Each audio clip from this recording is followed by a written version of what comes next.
Hi, James. Alan Cockrell with ABC, hitting coordinator for the Arizona Diamondbacks. I'm going to run your swing through a few times.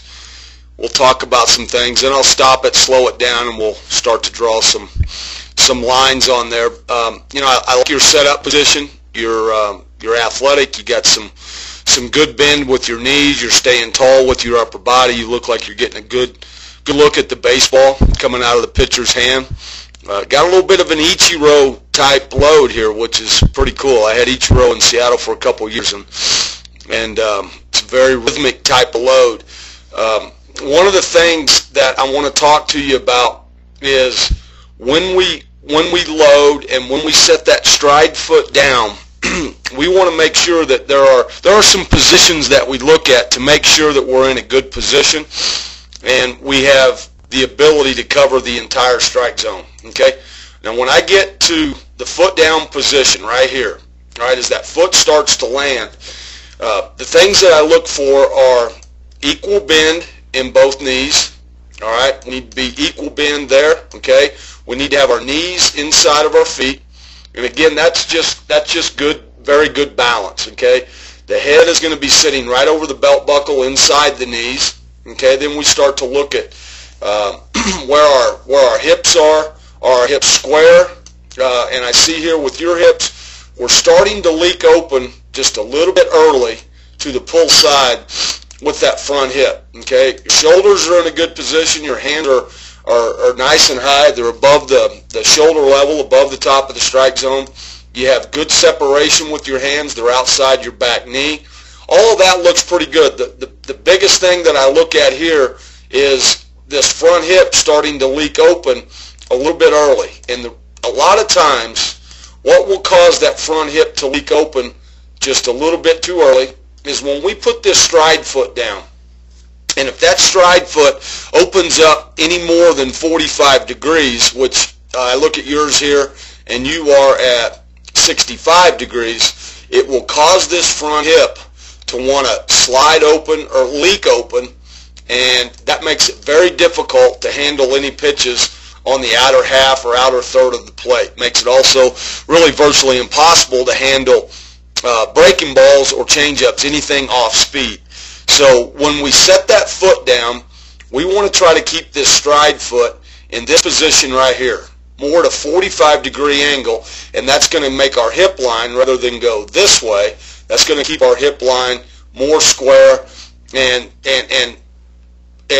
more on the ball. That's middle out, outer third, really just a better position to be able to cover the entire strike zone. Okay, we'll go forward frame by frame here. I see your first move to the ball is driving this knee and transferring weight into this front side. You do a good job of that, and as that knee starts to drive forward and transfer weight, this elbow is going to slide underneath your hands, and it's going to get down here into the connected position. And with this video, it's very difficult for me to stop it where I need, but what we're going to see are the hands and the elbow and the back hip will line up. And when I go one frame past this, I end up going beyond that. But you line up very well. Your hands start to work forward. As we get to contact, I see a good, strong palm up, palm down position with your hands. That's a very strong position to be in.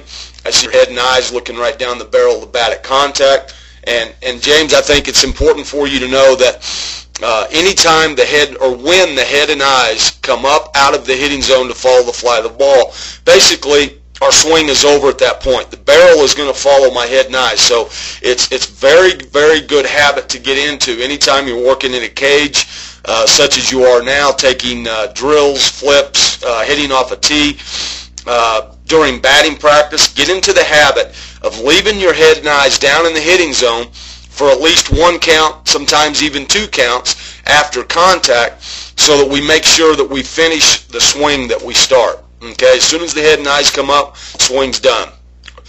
Do a good job of that. Okay, we're going to go into the extension part of the swing right now, and as we get into extension, we can see that your hands are starting to pull the bat across your body as opposed to when we get to contact right here, we want that barrel to extend and then finish with a nice full long finish, and not pull your hands across your body. You see how your hands are coming across your body? That takes away from the extension.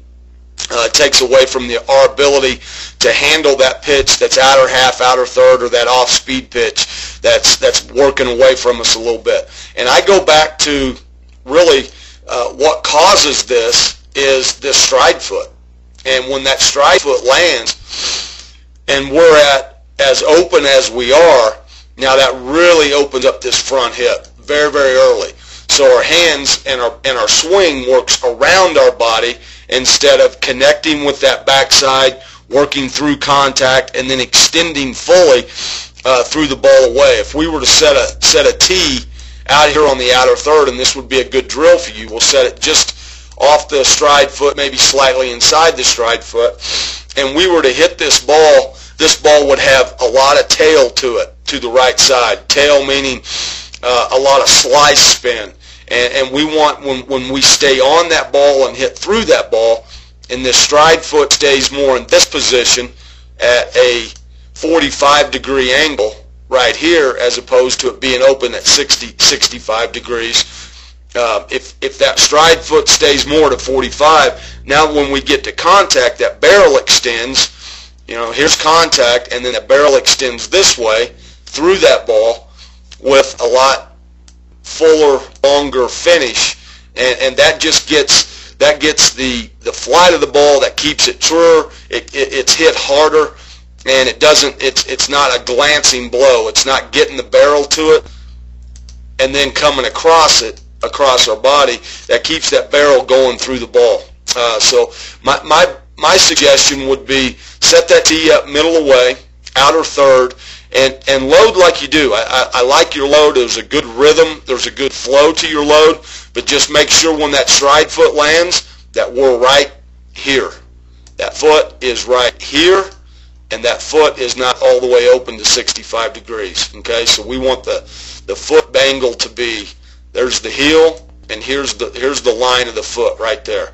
That's going to keep you through that ball away, and that's going to make you a much, much better hitter. Okay? James, I want to thank you for coming to our camp, bud. Best of luck.